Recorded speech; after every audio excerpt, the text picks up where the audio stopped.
We are now inviting Ambihai Sivaratnam. She is a very active person, political activist, as well as active for so many years in the Tamil struggle. And she is a director of International Center for Prevention and Prosecution of Genocide. And she has collected a lot of evidences. And she is going to speak on enforced disappearance in the instrument of Tamil genocide.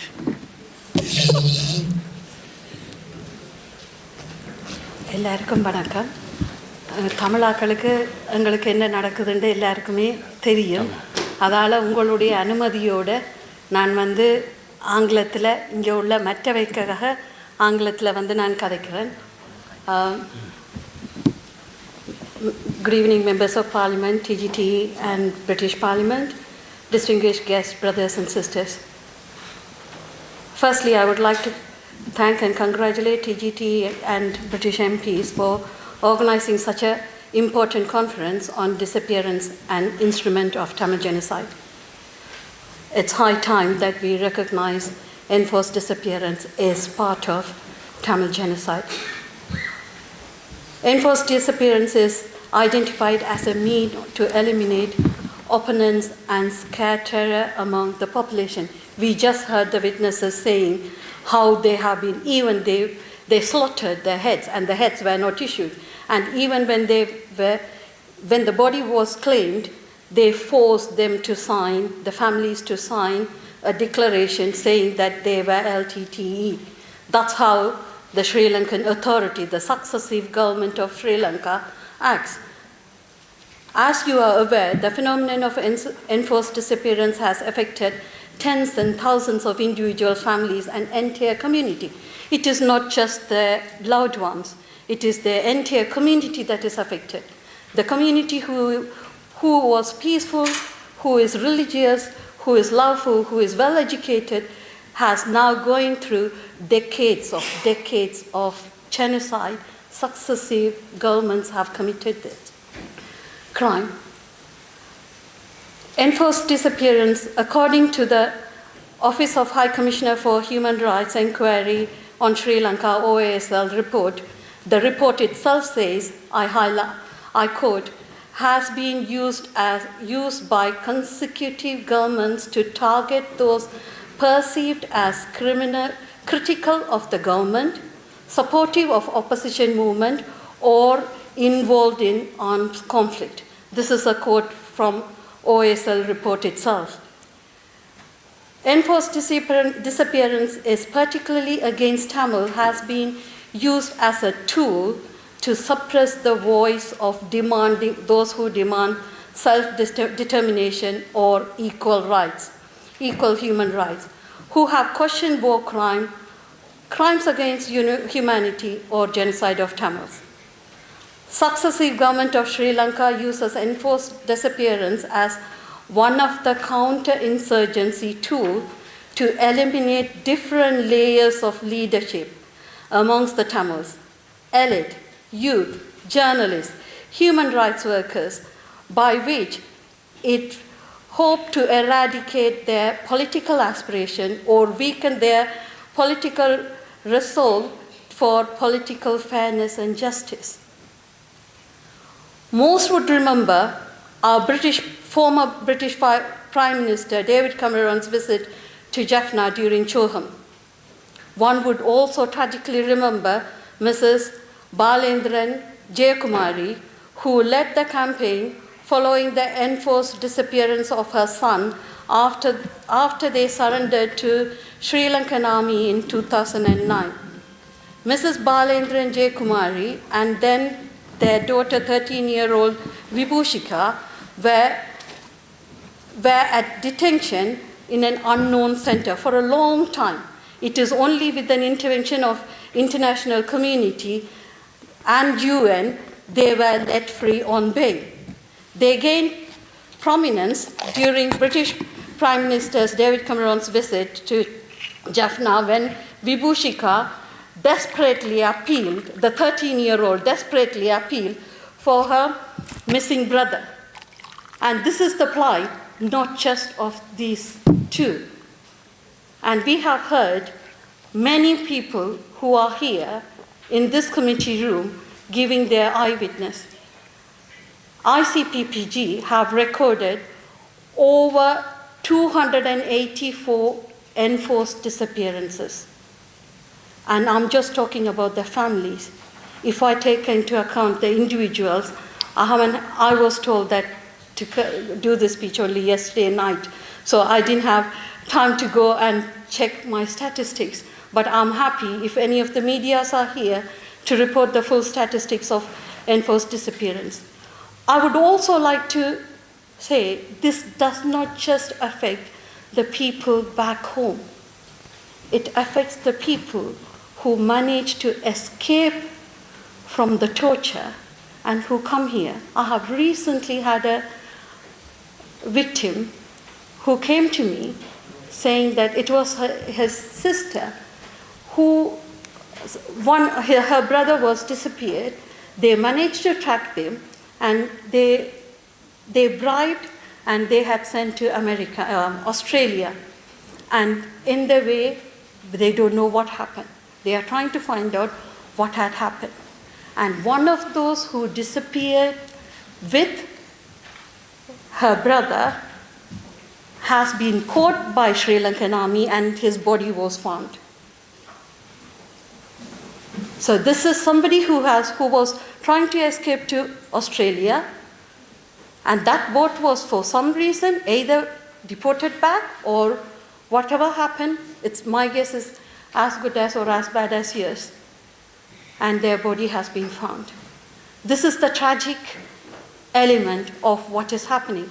And most of my volunteers and witnesses, they suffer through psychological trauma, post-traumatic stress disorder. And I'm helpless. I left that country when I was 8. But I suffer because I'm unable to help those who are in need. So this is something happening to everyone in the community, whether in homeland or away from homeland.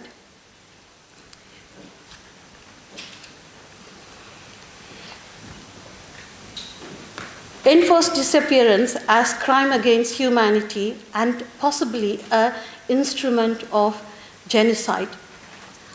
Article 7.1.1 in ICC Roman Statute defines crime against humanity as any of the following act which committed as part of widespread or systematic attack directed against any civilian population with the knowledge of the attack. Enforced disappearance of person is recognized as a crime against humanity. The elements of above crime can be listed. If the perpetrator who arrested, detained, or abducted one or more person refused to acknowledge the arrest or provide any information on the fate of the arrest is acknowledged as a crime. What is happening in back home is that there is enforced disappearance, white man abduction. When the families go and ask them, they are not given any details. This put enormous pressure on the family, financial, moral, mental, and unfortunately, I will have to admit, there are so many sexual harassments and genocide happening, cultural genocide happening, while the loved ones go in search of their loved ones and their fate.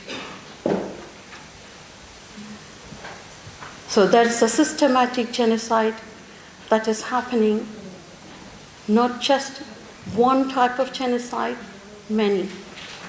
Such arrests are carried out by or with the authorization, the support of the state. This has already been proven. What is happening in Sri Lanka is by the government or by the paramilitary who have been supported by the government.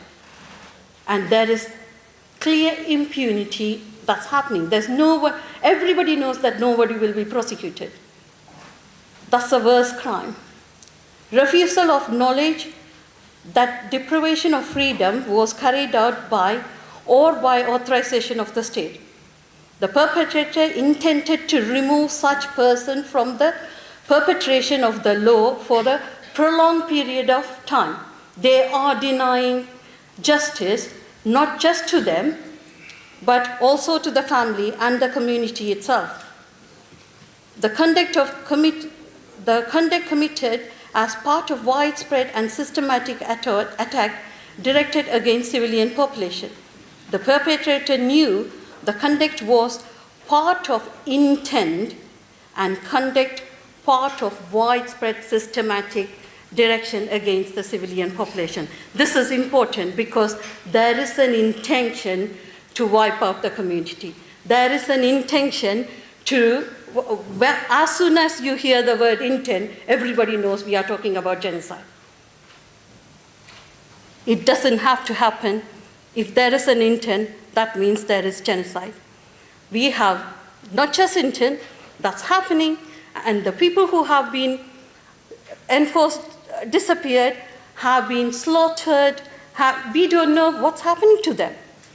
Why is the government, if the government is very fair, very genuine, everybody have been demanding the release, including the OSL report, have been demanding the list of people who have been in detention.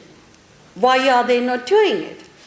They say they have a sophisticated database. I'm sure my own Excel spreadsheet will give all those details. You don't need a sophisticated database to produce a list.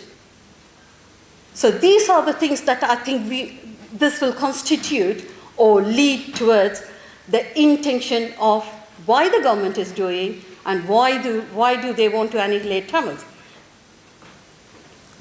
The Inter-American Court has also ruled that enforced disappearance in crime against humanity. The International Criminal Tribunal for the former Yugoslavia has clarified that even an isolation act can constitute a crime against humanity if it is the product of political system based on terror or prosecution. And this is a genocide trial. This has clarified that. So there are various committees that has been set up by successive government of Sri Lanka on enforced disappearance, which had no power or that were stopped. And then even the ones that were reported, they claim, oh, this is just one-off incident. And some naughty boys did it. But this clearly says that even if it is one-off incident, that constitutes a genocide.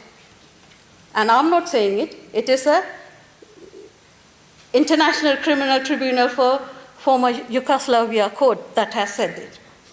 Professor Philip Sands of University College of London, appearing before the International Court of Justice in the Bosnian genocide case, successfully argued that psychological trauma caused by the families of the prolonged disappeared may form a part of element that needed to be proved as genocide.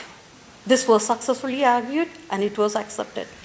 You just heard so many people who have lost their loved ones many, many years ago, not just now, not just under this government or the previous governments, the successive governments, this has been happening. So it's a clear genocide. It is a clear genocide. And how long do we keep quiet?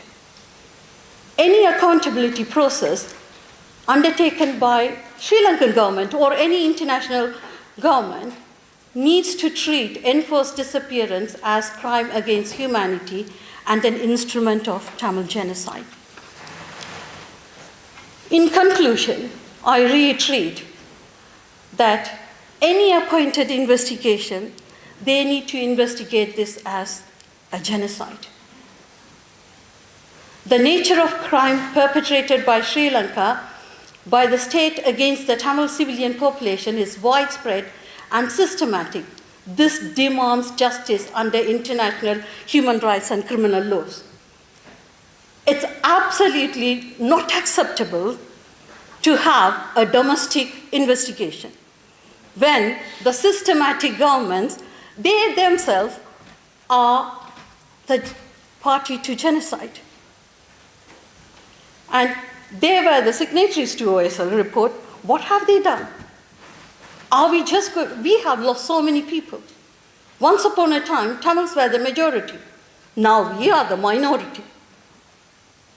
How long are we going to, until the Tamil race is eliminated, are we going to keep quiet? Is that the justice? It is not just the Tamils. I attended a genocide conference. There are 57 countries that are facing genocide now. We said never say never again long back. And we are saying now as well. How long are we going to say? So far, all commissions have denied justice. And Tamils and human rights lawyers, human rights activists, or anyone who loves human beings have lost faith. Personally, I wish to suggest, if I may, either the Sri Lankan government or any international government or international bodies that to put pressure on government, Sri Lankan government, to do the following. Immediately, I mean immediately, they have a sophisticated database, so they can immediately publish the list of all detainees held currently in prison. They should have a list. Identify and publish an existence of all secret camps, detainees held in illegal prisons and camps. I would like to highlight, when the UN went to investigate on secret camps, Sri Lankan government categorically denied that there was an existence of a secret camp in Trincomalee. We provided exact locations and all the information of the camp through the victims who have given us. And with that information, UN went and they demanded, and they found out that secret camp was there and they closed it. So, even to prove what they are doing is left to the owners of the Tamils. This is the plight. The worst thing is, they committed genocide. In order to give us evidence, we pay them. There is a black economy going on to get evidence. But we need evidence to prove.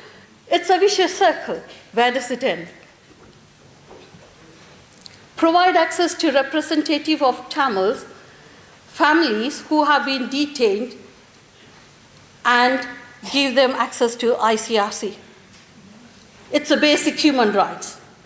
Establish the Office of Missing Persons with direct participation and representatives of victims. Publish the list of LTT cadres. They are prisoners of war. They are, one man's freedom fighter is other man's terrorist. If the 9/11 didn't happen, there wouldn't have been a word called terrorism in Sri Lanka. Sri Lanka played very carefully, and they played the language of West. And after 9/11, they categorically said, Tigers stands for T, Tamil stands for T, they are terrorists, they are T.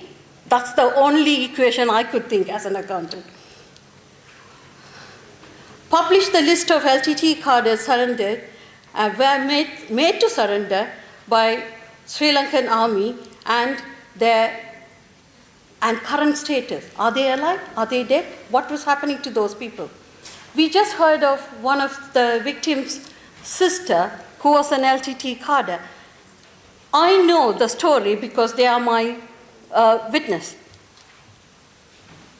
Her parent, the father, believing, I don't know why he believed, don't ask me why, believing the army, saying that they will be properly investigated and nothing will happen, he handed the girl, who was just 16,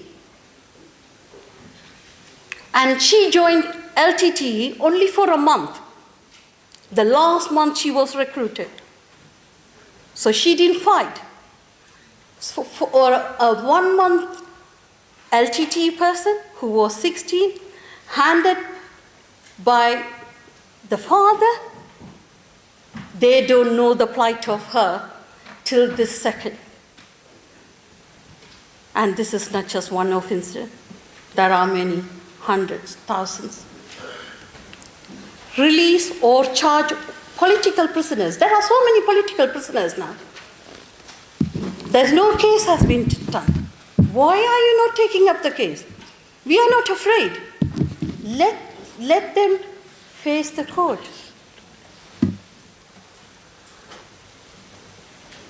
Publicly acknowledge and say sorry. We have killed so many people in the custody. You know, it's no point. How long are you going to hide? The Prime Minister had the guts to go into a Tamil area during the Pongal festival, one of the Tamil festival, and say, those who are not released, that means they all are dead. We all know they are not dead. What is the intention? Are you going to kill all those people who are still detained? Is the Prime Minister advocating that? And if the Prime Minister is advocating, that is a proper genocide. There is a clear intent. Legislate war crime and crime against humanity and genocide as crime against by panel of jurisdiction. Go back and any crimes that has been committed, please bring to justice. Bring it to the court of justice. Identify those who are responsible and, you know, they need to be prosecuted. Only prosecutions, genuine prosecutions, will actually serve some kind of smoothing to the people who are missing or their loved ones still. They are dying. We just heard. So many families, they are fighting. How long can they fight? They are natural death or disappeared or they killed. They are going to die one time.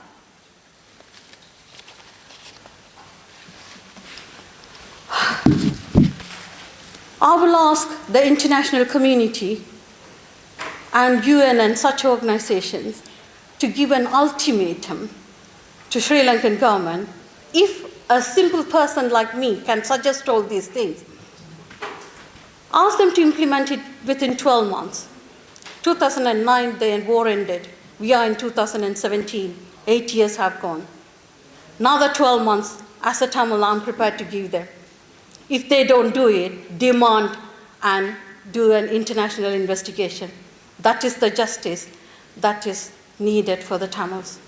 Thank you.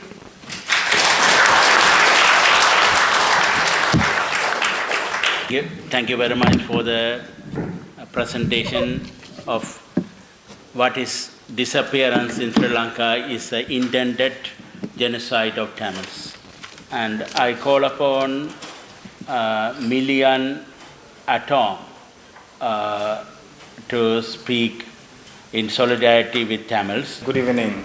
In solidarity with Tamil, I would like to talk a bit about the situation in southern Cameroons. It is important, and in addition to what the chairperson said, it is important to highlight that the Republic of Cameroon happens to be a country that has known genocide before, so it's not the first time. Between 1960 and 1967, approximately 450,000 people were killed by this government in support of its colonial master. So it's not the first time that this country has known genocide. In 2008, this regime killed over 100 people who were protesting against the intention of the president of the Republic of Cameroon to prolong his stay in power. Not one single word was said about the more than 100 people killed on the international media. So it is not the first time, and it continues to boggle the mind how this regime has continued to kill so many people and get away scot-free with it. But back to southern Cameroons, it is important to talk about the fact that southern Cameroon worried about an impending genocide that might take place because this regime happens to be one that is known to commit genocide, but also that the Southern Cameroons is actually looking at proclaiming its independence. And quickly, who are we? We are about 8 million strong population on the cusp of the Gulf of Guinea, southeast of Nigeria, and southwest of the Republic of Cameroon. The colonial history of Southern Cameroon goes back to 1884. It is important to note that our intention for self-government is not something that is new. We became a self-governing entity by 1954 with an elected prime minister and a House of Assembly, as well as a parliamentary system of government. We are proud to say we pioneered post-colonial Africa's first peaceful democratic transition of government. And it is the occupation that we have encountered has lasted the past 56 years under the Republic of Cameroon. And this has been characterized by mass arrests, extrajudicial killings, flagrant and grotesque human rights violations, as well as the arrest of civil rights leaders, lawyers, teachers, clergymen, as well as students. The rape of young women, some of them as young as 14, 15, and 16, is noted not only by the forces, the military forces of the Republic of Cameroon, but also sometimes by government officials. Therefore, we want, as the people of Southern Cameroon, we want our full sovereignty restored. We seek to secure our independence, and we want to be free and to be a self-governing people again. We want to cash a historic check. 8 separate court rulings have recognized us as a people and have affirmed our rights to self-determination. It is also important to note that we are appealing to our friends as well as our well-wishers worldwide, and the life-affirming bonds we've built over the past 56 years to stand by us and to support us at this moment, very dark moment of our history. As the people of the Southern Cameroons, or what was known as the British Southern Cameroons in the day, we stand to proclaim our right to self-determination and also in solidarity with the Tamil people. Thank you. Thank you very much for the solidarity call. And there are, like South Cameroon, the world had to watch out for so many nations which are suffering the genocide of like Tamils. So we call upon on the solidarity basis.